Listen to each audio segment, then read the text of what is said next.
Donc ce qui nous importe de savoir ici, c'est que dans Souratul Nas et dans Souratul Falaq, notre Seigneur rappelle au prophète alayhi salatu wassalam qu'il doit dire et chercher refuge auprès de Dieu contre le mal des djinns, le mal des hommes, le mal de manière générale. Il dit ça à qui? Au prophète Mohammed alayhi salatu wassalam, pour nous rappeler à toutes et tous que lorsque nous sommes touchés par un mal quelconque, ou si nous craignons d'être touchés par un mal quelconque, on se doit de chercher refuge, non pas auprès de gris-gris, auprès de marabouts, auprès d'un pendentif ou d'un œil en forme de pendentif, ou auprès d'un devin quelconque, ou en lisant un horoscope quelconque parce qu'on craint l'avenir et qu'il nous arrive un mal quelconque, auprès d'une main de Fatma, auprès de je ne sais qui, mais auprès de Qul a'udhu bi rabbi an-nas. Dit je cherche refuge auprès du Seigneur des hommes. Et on a dit an-nas, comme on dit al-Mufassirun, ça englobe les hommes et les djinns. Donc comment nous aujourd'hui maintenant, en prétendant avoir une croyance saine, après chacun est libre de faire ce qu'il veut, mais nous dans notre croyance musulmane, nous avons la ferme conviction qu'on n'a pas le droit de chercher refuge auprès d'autres que de Dieu, sauf dans ce que d'autres personnes peuvent nous apporter comme soutien, bien sûr. Si je suis en train de pousser ma voiture parce qu'elle est en panne, je ne vais pas dire ah non, a'udhu billah, personne ne doit m'aider parce que je dois chercher le refuge qu'auprès de Dieu. Non, mais dans ce que Dieu peut m'apporter et qu'il n'y a que Dieu qui peut m'apporter cette protection. Dans des situations où seul Dieu peut me venir en aide, repousser un mal, eh bien je dois chercher refuge qu'auprès de Dieu, ni auprès d'une statue, ni auprès d'un pendentif, car tout cela relève du plus grand péché en islam, Ash-shirku billahi azza wa jal. Et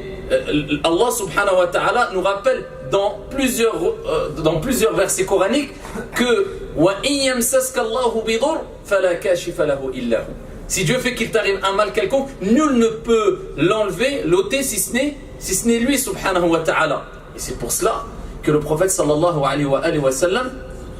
nous rappelle que, eh bien, celui qui, car c'est monnaie courante aujourd'hui, celui qui court vers un soi-disant devin qui connaît l'avenir parce qu'il craint un mal, ou qui court vers un voyant, soi-disant voyant quelconque parce qu'il craint un mal dans son futur, dans l'avenir, ou bien qui consulte un horoscope pour savoir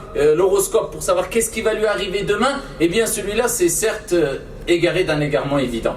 Tout simplement parce que le prophète sallallahu alayhi wa sallam nous dit dans le hadith rapporté par Ahmad et Abu Daoud et d'autres,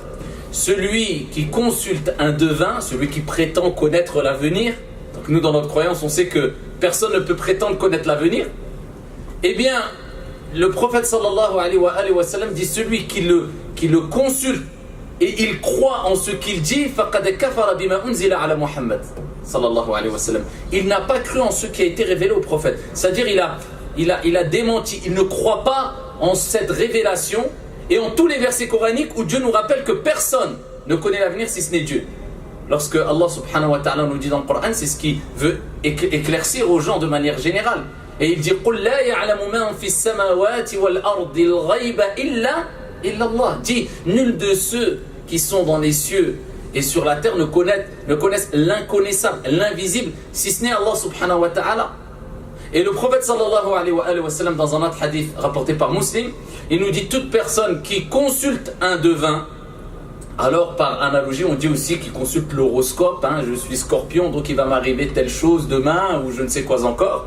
Eh bien nous dans notre croyance en islam, le prophète il dit que celui qui consulte un devin ou qui consulte l'horoscope ou autre, ses prières sont rejetées pendant 40 jours. Ça nous rappelle, ayyuhal akhyar, qu'on doit placer sa confiance qu'en Allah. Et si Dieu dit au prophète, cherche refuge auprès de Dieu contre le mal qui peut te toucher, eh bien c'est pour nous rappeler que nous, a fortiori, quand on craint un mal quelconque, on doit chercher refuge exclusivement auprès d'Allah, ni auprès d'un marabout, ni auprès d'un gris-gris quelconque, mais auprès d'Allah subhanahu wa ta'ala, Malikin Nas, Seigneur des hommes, Ilahin Nas, Dieu des hommes subhanahu wa ta'ala.